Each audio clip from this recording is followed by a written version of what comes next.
Radio Kédou, le journal. Avec Sotelma Malitaire.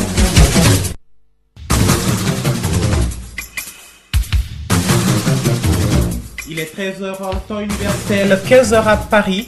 Vous écoutez la radio Kédou. Tout de suite, l'actualité nationale et internationale. Avec vous, Oumou Dambélé, bonjour. Bonjour Moussa Papa Idara. Au sommaire, suspension de l'importation de la volaille au Mali en provenance du Burkina Faso.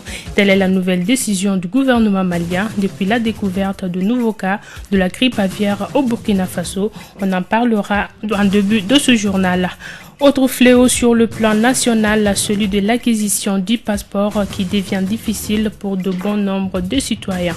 Un précieux sésame qui se fait rare selon nos interlocuteurs que vous entendrez dans cette édition. L'actualité hors du pays essentiellement consacrée sur le Rwanda où la présidence française a déclassifié les archives du génocide de 1994. Le dossier de la rédaction avec Moussa Papa Idara.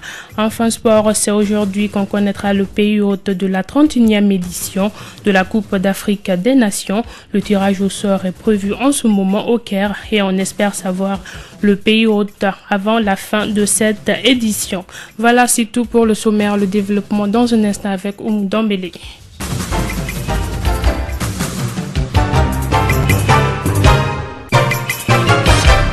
Tout d'abord, un véhicule de la garde présidentielle vient de faire un accident au niveau du jardin du cinquantenaire. Le président de la République, Ibrahim Boubacar Keïta, était en route pour Koulouba, certainement pour le conseil des ministres, quand un véhicule de la garde présidentielle a fait une sortie en route en percutant les garde-fous du jardin du cinquantenaire à Dar Salam.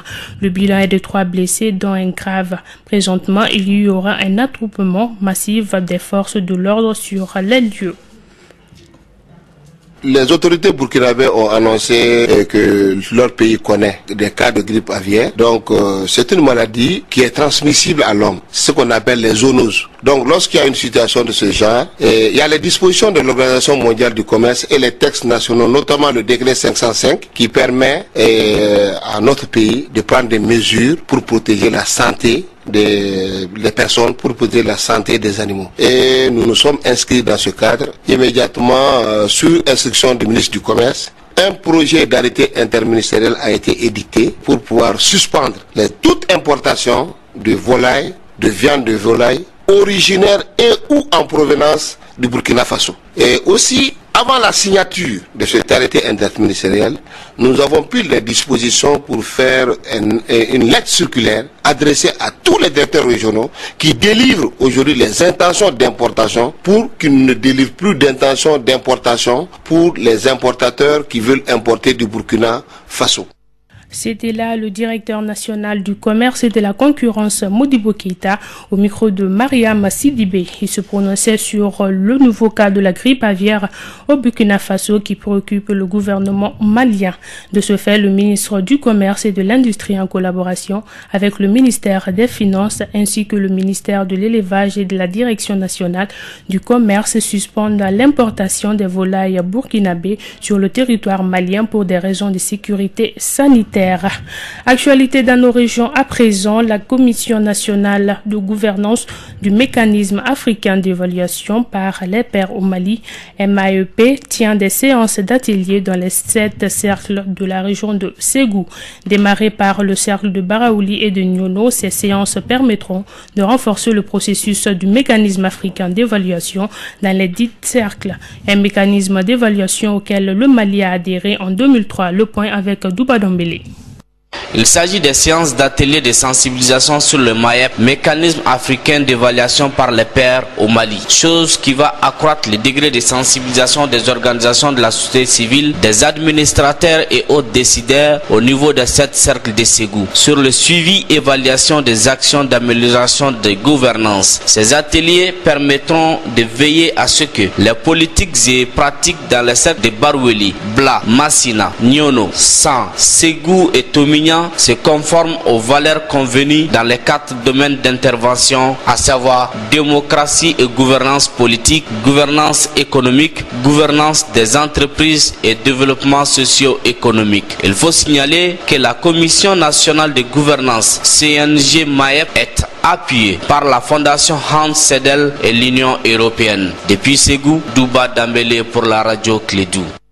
Toujours à Ségou, pour mieux harmoniser le système de collecte de la remontée des données du programme de productivité agricole en Afrique de l'Ouest, le Comité national de la recherche agricole au Mali tient un atelier de 5 jours dans la capitale des Balanzans. Pour plus de précisions sur l'objectif de cet atelier, écoutons Dr Seydou Tangara, le responsable de suivi-évaluation du programme de productivité agricole en Afrique de l'Ouest. Il est au micro de Douba Dambélé.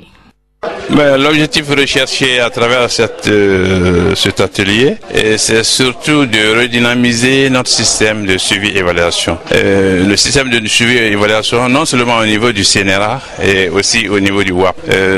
Pour renouveler, sinon dynamiser ce système de suivi-évaluation, nous avons pensé que dans cette redynamisation, il était judicieux d'inviter l'ensemble des partenaires pour que nous partagions ensemble ces activités de redynamisation.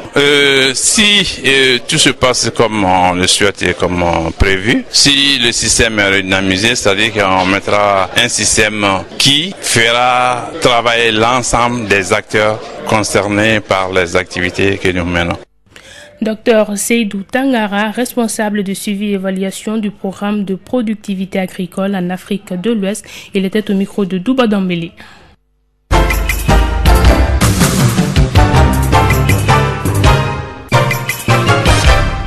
Je vous le disais dans les titres, l'acquisition du passeport devient un problème au Mali. C'est une grande ruée à la direction générale de la police nationale et ce n'est pas chose facile sur les lieux pour avoir ce précieux sésame.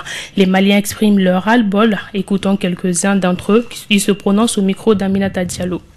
Et moi, je suis là depuis le jeudi et je n'arrive même pas à déposer à plus forte raison que d'obtenir mon passeport. Alors que je viens très tôt le matin, mais malgré tout, il y a une sorte de liste que les gens dressent et puis après c'est transmis à la police et c'est eux qui doivent faire l'appel. Mais quand ils appellent quelques-uns, ils disent que c'est fini.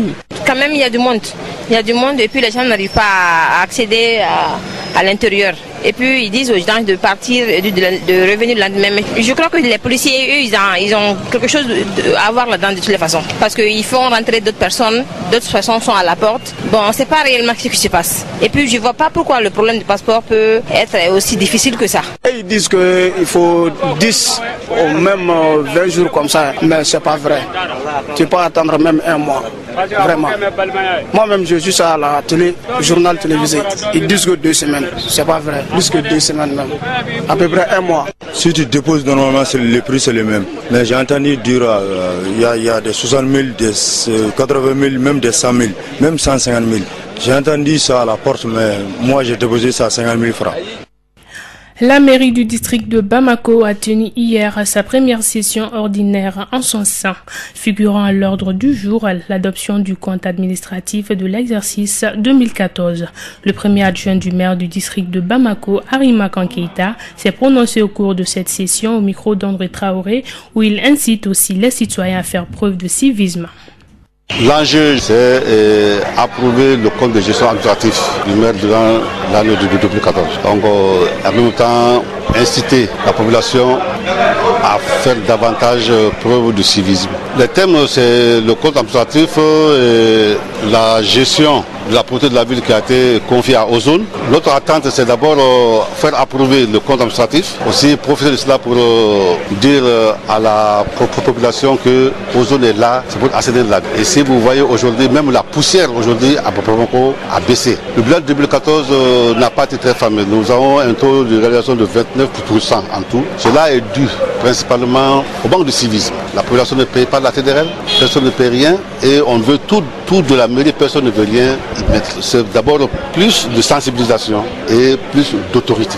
Les deux doivent aller ensemble, le bâton et la carotte. Si on ne va pas à cela, les services de collectivité vont être bloqués. C'est-à-dire ceux, par exemple, qui ne payent pas les taxes, qui ne payent pas les choses, on ferme les boutiques, on ferme, on scelle. Arimakan Keïta, premier adjoint du maire du district de Bamako, au micro d'André Traoré. Le projet Watch, qui vise à assurer l'accès aux soins essentiels de base dans la communauté, initié par Plan Mali avec l'appui de Plan Canada, tire vers sa fin dans le cercle de Kangaba. Alors, pour pérenniser ce projet, une journée de plaidoyer a été organisée par Plan Kangaba le vendredi dernier afin d'inciter les élus communaux à prendre la relève. À ce propos, écoutons Chaka Makassa, représentant du préfet du cercle de Kangaba, au micro de Dalonomogo. La prise en charge du salaire des ASC dans le cadre du projet Watch prendra fin en juin 2015. Dans ce contexte, il appartiendra aux communes de pérenniser les acquis en assurant la relève en rapport avec les communautés concernées. Dans cette dynamique, il y a lieu de signaler que l'État et ses partenaires ont déjà posé les jalons de cette pérennisation à travers les sessions de plaidoyer et d'échange et la signature de conventions entre l'Association des municipalités du Mali, AMM, et la Fédération nationale des associations de santé communautaire, FENASCOM, pour l'intégration des salaires des ASC dans les budgets communaux dès 2014 et l'élaboration du plan stratégique national des SEC 2014-2018. Chers maires, c'est vous dire que la prise en charge des salaires des ASC vous incombe à partir de juin 2015. J'en appelle donc à votre sens du devoir et de la responsabilité en vous invitant à tout mettre en œuvre afin d'éviter un éventuel blocage du système. Il y va de la santé de vos populations, les populations d'ailleurs dont vous avez la charge.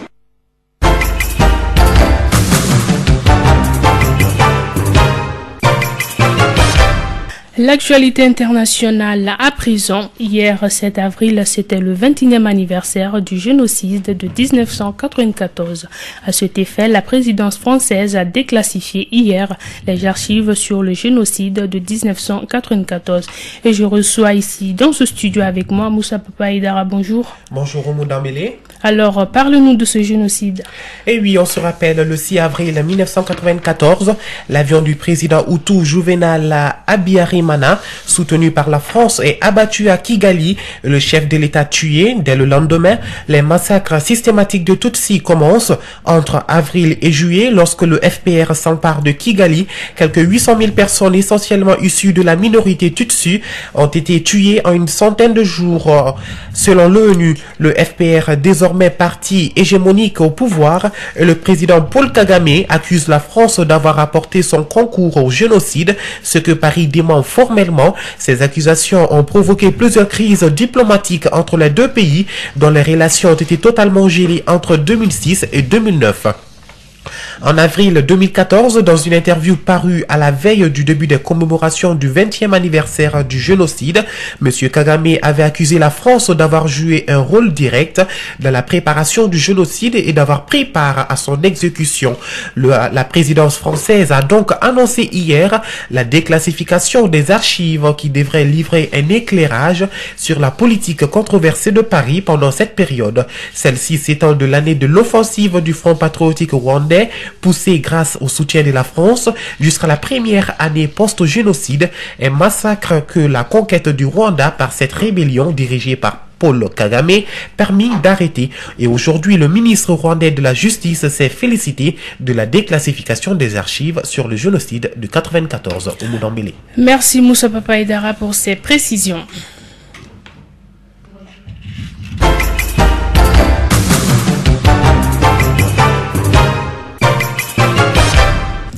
Enfin sport, c'est aujourd'hui au Caire qu'on doit connaître le pays hôte de la 31e édition de la Coupe d'Afrique des Nations.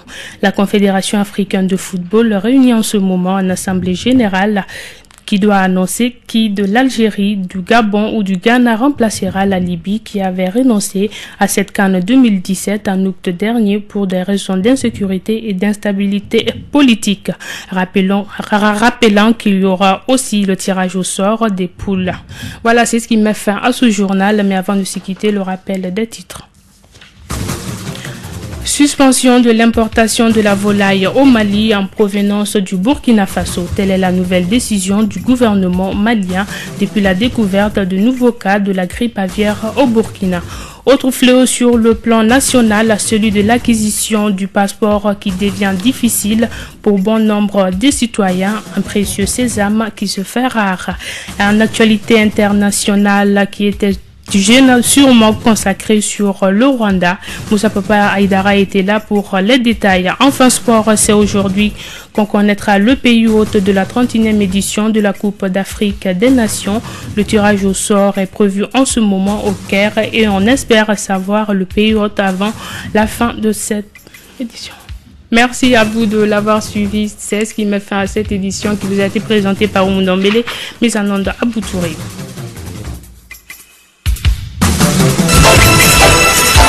Radio Kédou, le journal.